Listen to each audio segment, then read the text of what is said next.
آج کے ٹاپکس ہیں اور جو میرے ساتھ مہمان موجود ہوں گے میں ان کا بھی آپ کو تعارف کروا دوں. میرے ساتھ آن کال موجود ہوں گے نجیب ایوبی صاحب، جماعت اسلامی سے ان کا تعلق ہے، جبکہ سید فرحان انصاری بھی ہمارے شو میں موجود ہوں گے. MKM پاکستان سے ان کا تعلق ہے، جبکہ مصطفیٰ عبداللہ بلوچ جو کہ پیپلز پارٹی سے تعلق رکھتے ہیں وہ بھی ہمارے ساتھ موجود ہوں گے. ہمارے ساتھ آن کال موجود ہیں سید فرحان انصاری صاحب، ان سے بات کر لیتے ہیں. خوش آمدید کہیں گے سید فرحان انصاری صاحب کو. السلام علیکم فرحان صاحب. جی وعلیکم السلام، بہت شکریہ. فرحان صاحب، شہر قائد کے باسیوں کو آئے روز نت نئے مسائل کا سامنا کرنا پڑ رہا ہے اور تمام تر جو ذمہ داری ہے جماعت اسلامی نے وہ آپ پر ڈال دیے. کہتے ہیں کہ MKM اور پیپلز پارٹی وہ واحد دو جماعتیں ہیں جو کہ ان تمام مسائل کی ذمہ دار قرار دے دی ہیں. حافظ نعیم الرحمان صاحب نے بڑا الزام عائد کر دیا آپ پہ اور بڑے کڑے الفاظ استعمال کیے، کچھ کہیں گے اس پر؟ دیکھیں جی، یہ بات یہ ہے کہ یہ وہ جماعت ہے جس کو کراچی کے لوگوں نے خاص طور پہ مسترد کیا ہوا ہے پچھلے کئی سالوں سے. اور جماعت اسلامی کی بات کر رہے ہیں؟ جی ڈیفینیٹلی جماعت اسلامی کی بات کر رہا ہوں. آپ نے مجھ سے یہی بات کی نا کہ جماعت اسلامی نے MKM پہ الزام عائد کیا، تو میں جماعت اسلامی کی بات کر رہا ہوں.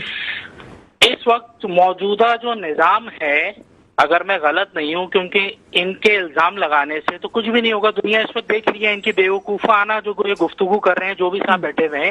بھائی اس وقت بلدیاتی نظام کس کے پاس ہے؟ اس وقت گلشن اقبال کا کون ٹاؤن ناظم ہے؟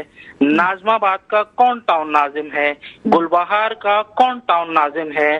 نارتھ کراچی، نیو کراچی کا کون ٹاؤن ناظم ہے؟ اسی طرح جنا ٹاؤن کا کون ٹاؤن ناظم ہے؟ متحدہ قومی موومنٹ کا تو یہاں پہ کوئی ٹاؤن ناظم نہیں ہے. ہاں، متحدہ قومی موومنٹ کے MPAs موجود ہیں اور آپ کو اور ان کو بھی پتہ ہے MPAs کا کیا کام ہے. بھائی قانون سازی کرنا ہمارا کام ہے نا. جب یہ سارے اختیارات ہمارے پاس ماضی کے اندر تھے تو اس شہر کو متحدہ قومی موومنٹ پاکستان نے ڈیولپ کیا تھا.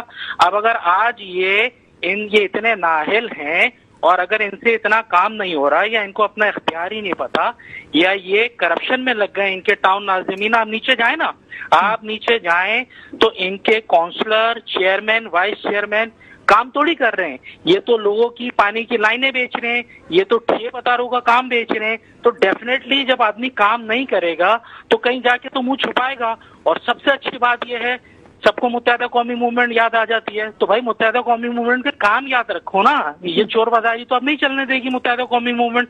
مطلب کوئی لاجیکل گفتگو ہوتی ہے نا کہ MKM کام نہیں کر رہی. MKM گورنمنٹ کے اندر ہے، MKM کے پاس اختیار ہے اس وقت. آپ مجھے بتائیں. آپ اپوزیشن بینچز پہ بیٹھے ہیں نا؟ جی بالکل اپوزیشن. تو عوامی مسائل کے حل کے لیے کیا کام کیا اپوزیشن نے؟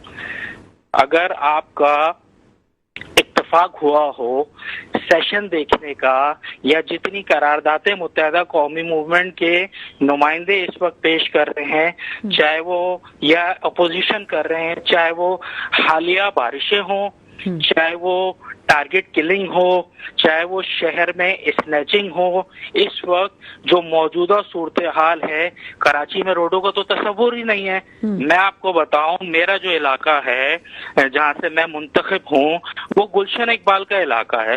اور گلشن اقبال کو اس طرح تصور کیا جاتا تھا ماضی میں کہ یہاں پہ سب سے زیادہ ٹیکس پیئر لوگ رہتے ہیں، پڑھے لکھے لوگ رہتے ہیں، تو ڈیفینیٹلی یہاں پہ ایک پورش علاقے ہیں یہاں پہ. پر اب انفارچونیٹلی جہاں پہ انہی جس جماعت کی آپ بات کر رہی ہیں، جماعت اسلامی کا، بٹ ٹاؤن ناظم ان کا ہے نا یہاں پہ، تو ان کا کام ہے کام کرنا. ہم تو ہر اس بات پہ آواز اٹھائیں گے اسمبلی کے اندر اور ہم ہر اس بات پہ آواز اٹھا رہے ہیں.